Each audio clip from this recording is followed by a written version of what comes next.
Hello and welcome to IndianAuto.com. My name is Karan Mathur and today we will talk about SUVs that were ahead of their time but failed to make an impression.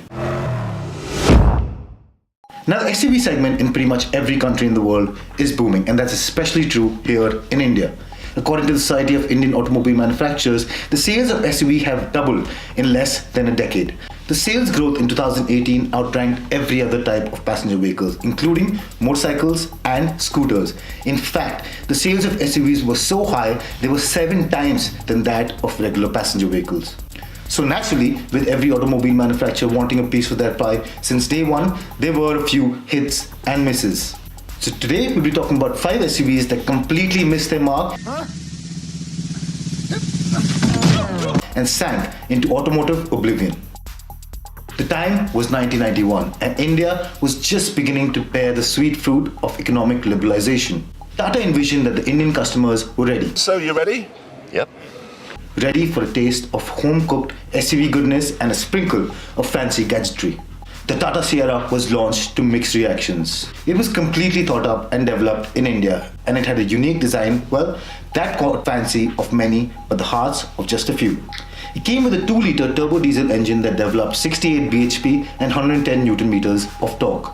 And it was loaded with tech too, but that was hardly a priority for any at the time. It came with power windows, power steering, and even a tachometer. And that was a first for any car in this country. Sadly, the Sierra was a niche product and it failed to generate the kind of volume that Tata had hoped for a country on the rise. Now the Invader. That is a classic example of an SUV that was launched ahead of its time. It was built on the commercially popular Bolero platform and style, while using the same exact philosophy of a lifestyle vehicle that the Thar uses today. It was meant to take you to the beaches of Goa, the sand dunes of Rajasthan, and even pack in a dozen friends on the way to the movie theatre. It was built to steal the thunder from the Maruti Suzuki Gypsy, the vehicle of choice for the adventurous urban youth of that time.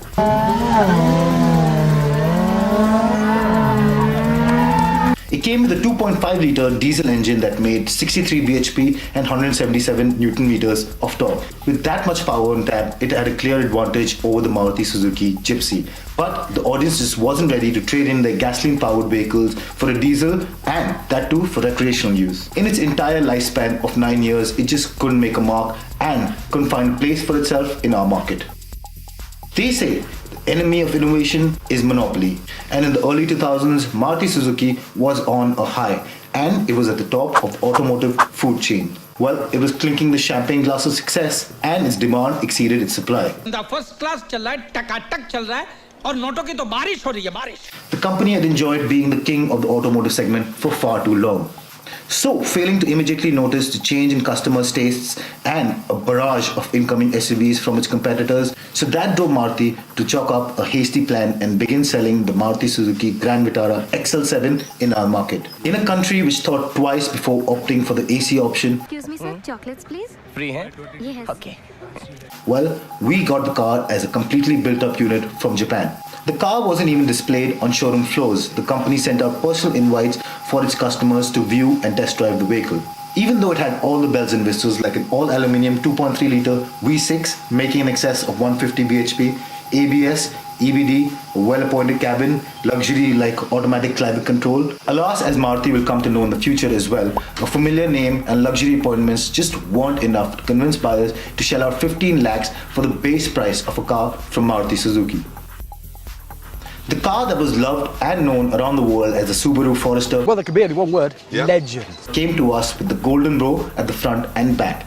It was the first steps of GM India into our market and the first car to be bestowed with the Chevrolet badge. It even laid the foundations for the premium SUV market that we know and love today. It had all the makings of a great luxury utilitarian car for a country with as many utilitarian needs and riches as we do. It had a modern, smart-looking cabin, leather upholstery, a sweet 2-liter boxer engine, self-leveling suspension, and an all-wheel drive system with rally pedigree.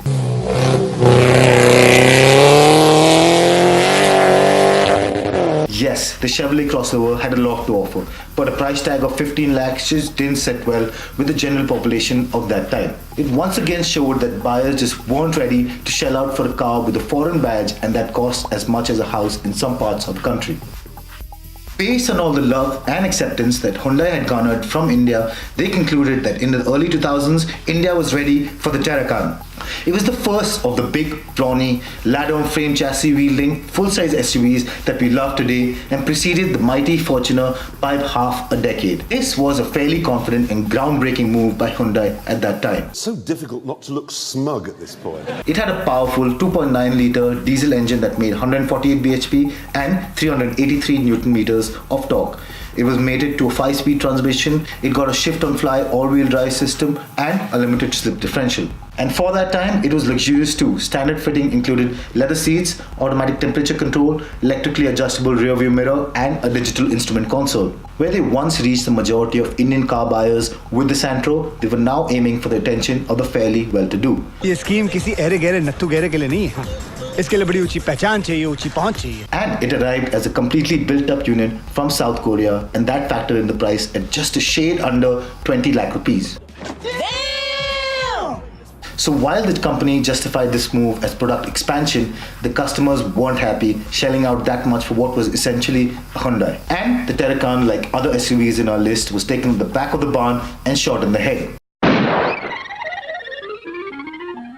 So that was our quick list of SUVs that were launched ahead of their time but failed to make a mark. If you liked the video, give us a thumbs up and comment down below if you love any of these vehicles and have any interesting stories about them. So until then, if you want to see more of such videos, do hit the subscribe button and don't forget to hit the bell icon to be instantly notified.